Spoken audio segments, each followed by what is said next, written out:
Continuando con el tema de neutropenia febril, podemos tener varios escenarios clínicos. Es decir, una vez que se inició el tratamiento, se tomaron los cultivos y se ve la evolución del paciente. Entonces, por ejemplo, en el primer escenario clínico tenemos un paciente que tiene mejoría, los cultivos son negativos y hubo aumento en el número de neutrófilos, es decir, que ya se encuentra más de 500, entonces se puede considerar suspender los antibióticos si el paciente ha estado al menos 48 horas sin fiebre. En el segundo escenario clínico es un paciente que tiene mejoría clínica, los cultivos son negativos pero persiste con neutropenia. Entonces aquí se puede recomendar completar 14 días de antibióticos, suspender y vigilancia. En el tercer escenario un paciente tiene mejoría, aumento de neutrófilos, pero los cultivos son positivos. Entonces, como ya se había mencionado previamente, aquí lo recomendable es dar tratamiento de acuerdo con el germen y el sitio de infección, pero por lo regular el tiempo de tratamiento es de 10 a 14 días. En el cuarto y en el quinto escenario es un paciente que sigue con fiebre, que sigue con neutropenia, pero en el cuarto escenario es un paciente que se encuentra estable, y en el quinto escenario es un paciente que se encuentra inestable y que tiene deterioro clínico. Entonces la recomendación en estos últimos dos escenarios es repetir cultivos, biomarcadores y otros estudios.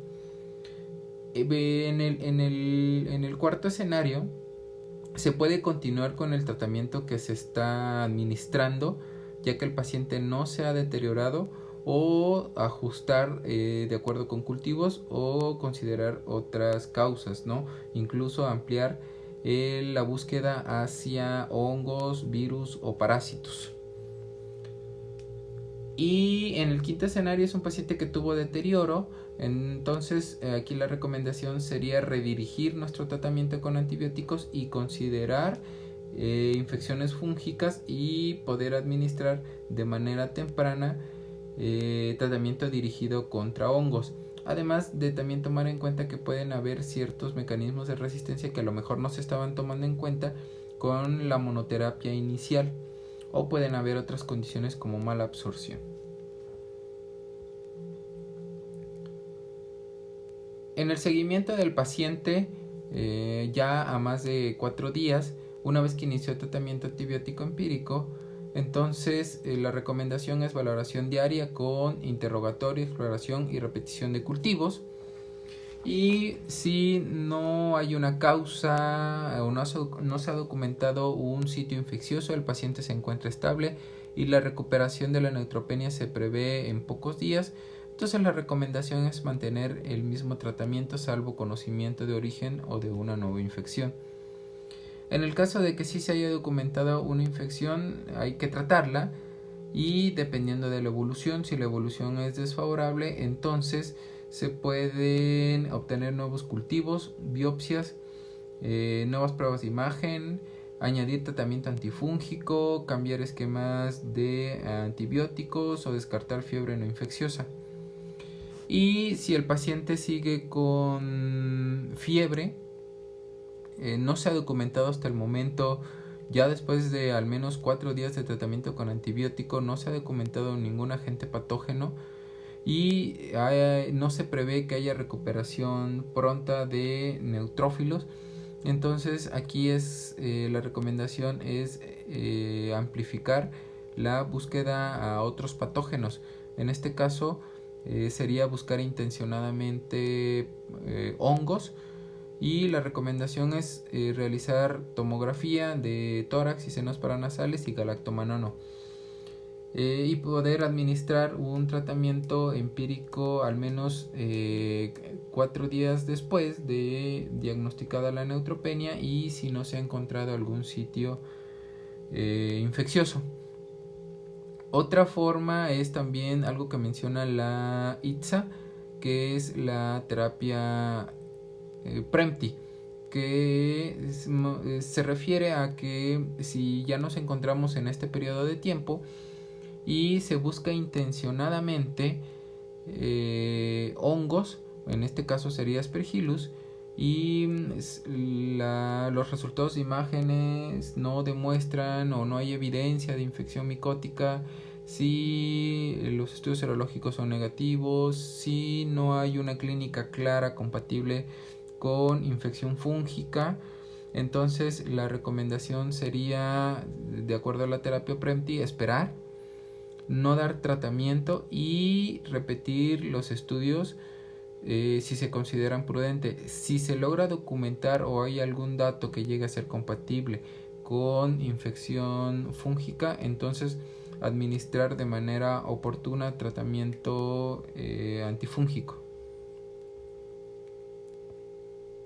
Y los tratamientos recomendados para las infecciones micóticas los enumero aquí: fluconazol, itraconazol, anfotericina, caspofungina, anidalafungina, micafungina.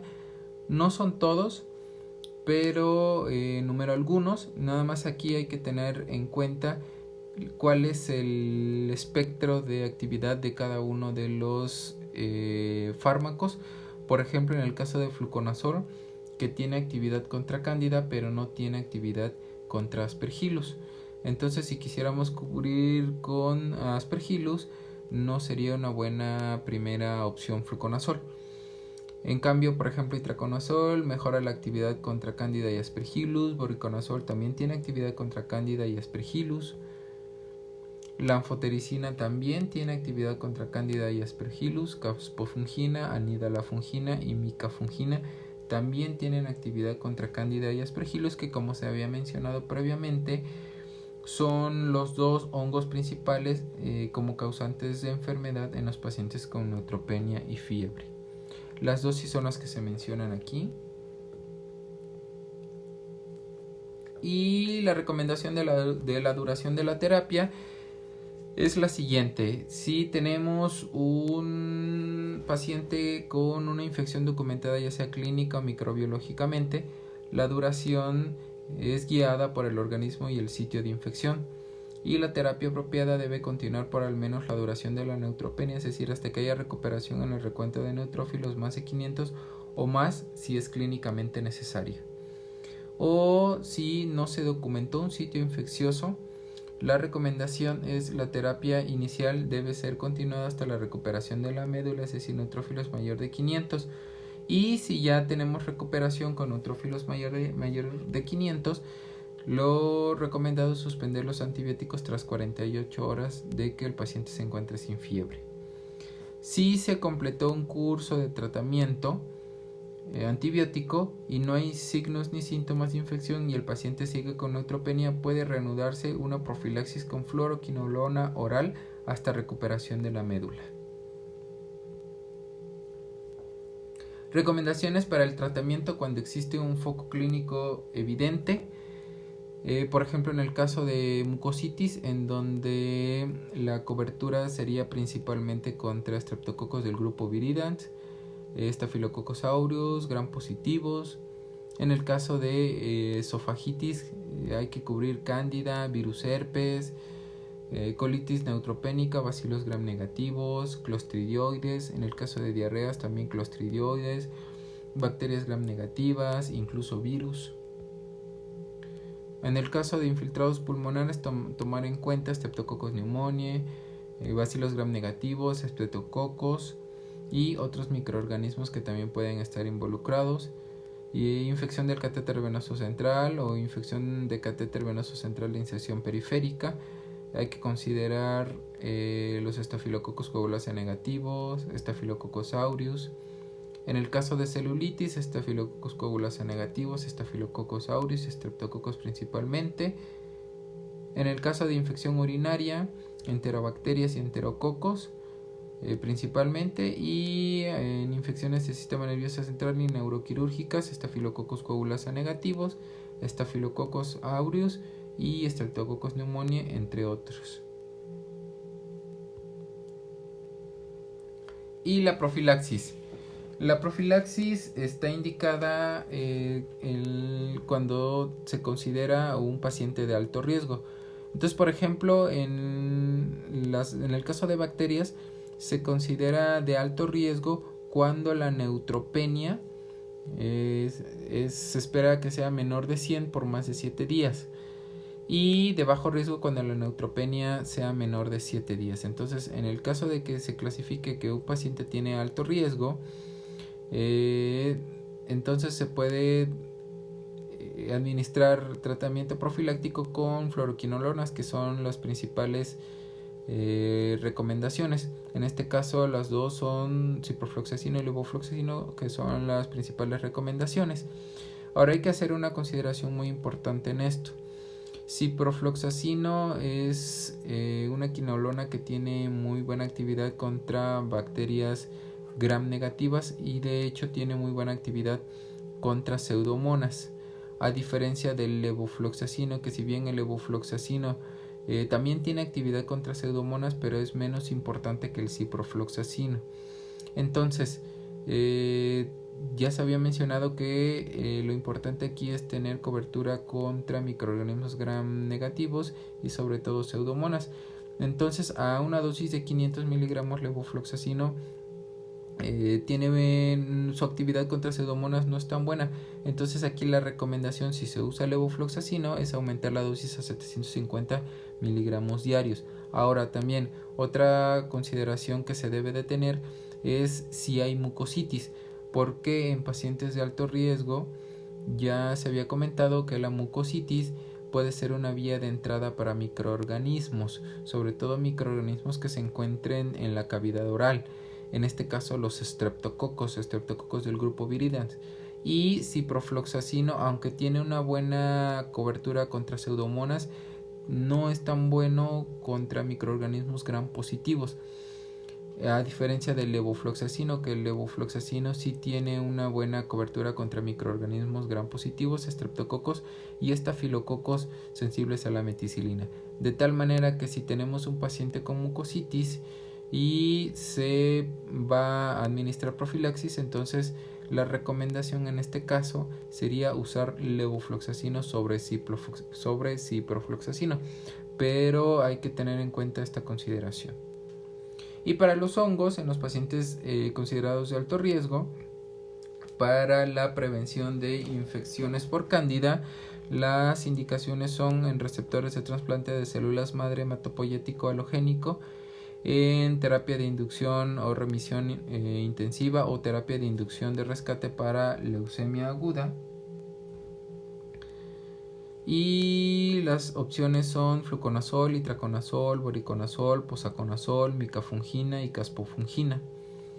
Y en el caso de profilaxis para Aspergillus con posaconazol, la recomendación es en quimioterapia intensiva para leucemia aguda o síndrome mielodisplásico.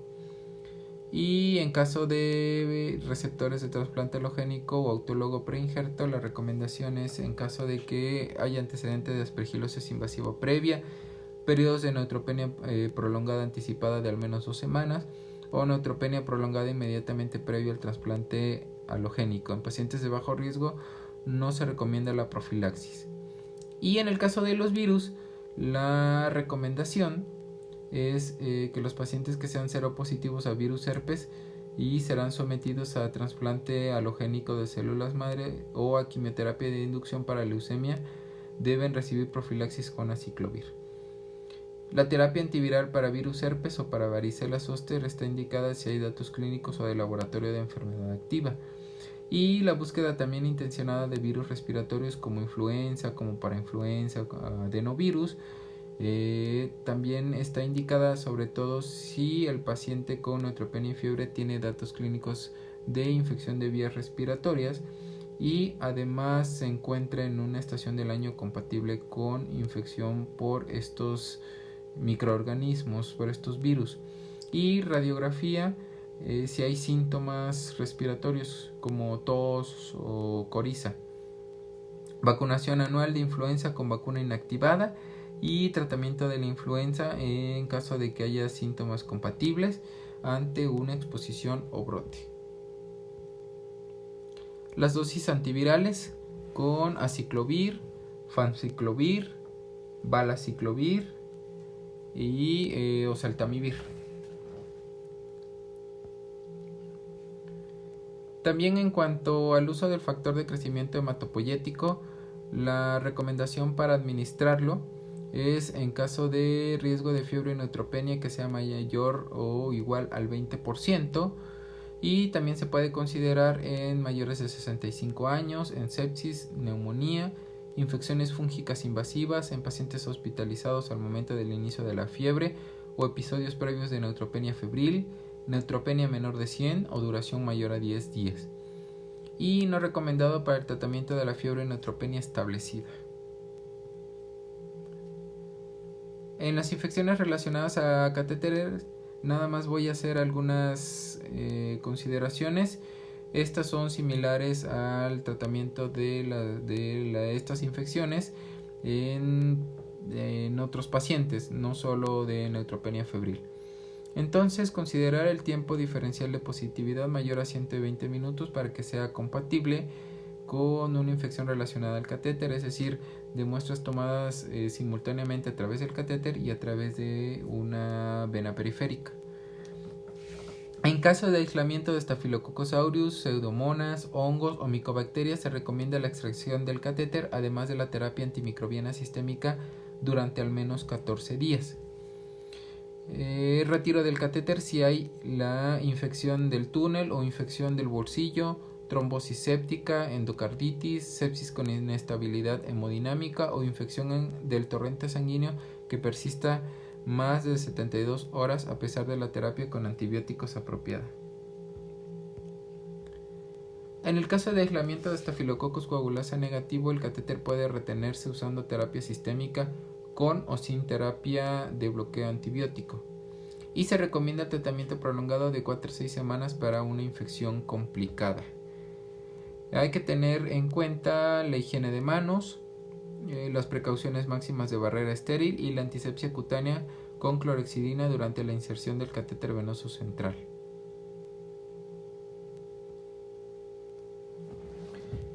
La guía europea considera en sus recomendaciones dos enfoques, que es el enfoque de escalada y el enfoque de desescalada. Es importante mencionarlo porque hay que hacer algunas consideraciones. Por ejemplo, en el enfoque de escalada, aquí es iniciar tratamiento con antibióticos en monoterapia, pero antibióticos que tengan un espectro de actividad dirigido principalmente contra pseudomonas, que es el principal microorganismo sobre el cual está recomendado iniciar el tratamiento en los pacientes con fiebre y neutropenia. Y dependiendo de los resultados de los cultivos, dependiendo de la evolución clínica del paciente, entonces se podrá ampliar esta cobertura desde tener pocos microorganismos en cuenta al inicio a irla ampliando o incluso hacer combinaciones de antibióticos para cubrir ciertos microorganismos dependiendo de los resultados. Y en el caso del enfoque de desescalada es iniciar de manera pronta con un carbapenémico en monoterapia o una combinación de antibióticos, y la finalidad de esta es conforme se obtienen los resultados de los cultivos o de acuerdo a la evolución clínica, ir disminuyendo los antibióticos al menor espectro de acción posible. Hay algunas consideraciones, por ejemplo, en el enfoque de escalada, las indicaciones son pacientes con presentación no complicada, si no se conoce colonización con bacterias resistentes, si no hay infección previa con bacterias resistentes, o en centros en donde las infecciones secundarias a patógenos resistentes son raramente vistas al inicio de la neutropenia. Las opciones para la terapia antibiótica inicial en el caso de enfoque en escalada es los que ya se había mencionado, en este caso ceftazidima, cefepime y piperacilina tazobactam, aunque se pueden considerar otras como ticarcilina clavulanato, cefoperazona sulbactam o piperacilina más gentamicina. Y en el caso de enfoque con desescalada, pues la recomendación aquí es en pacientes que se presenten con una infección complicada o pacientes complicados, que se sepa que el paciente está colonizado con bacterias resistentes, antecedente de infección previa con bacterias resistentes, y en centros donde las infecciones secundarias a patógenos resistentes son regularmente vistas al inicio de la neutropenia.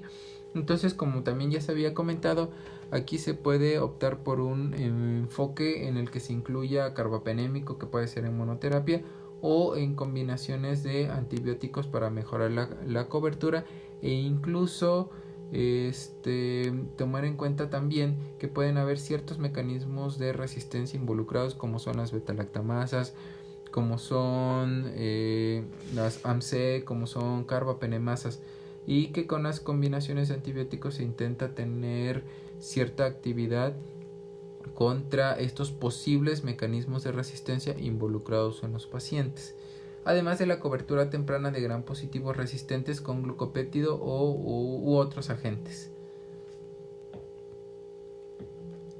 Y este es un cuadro en el cual se mencionan algunos esquemas de quimioterapia y asociados a un riesgo mayor al 20%. Estas no son todas los esquemas de quimioterapia. Dejo la bibliografía que se encuentra al pie de la diapositiva para que sea consultada en caso de dudas sobre algún esquema de quimioterapia en particular.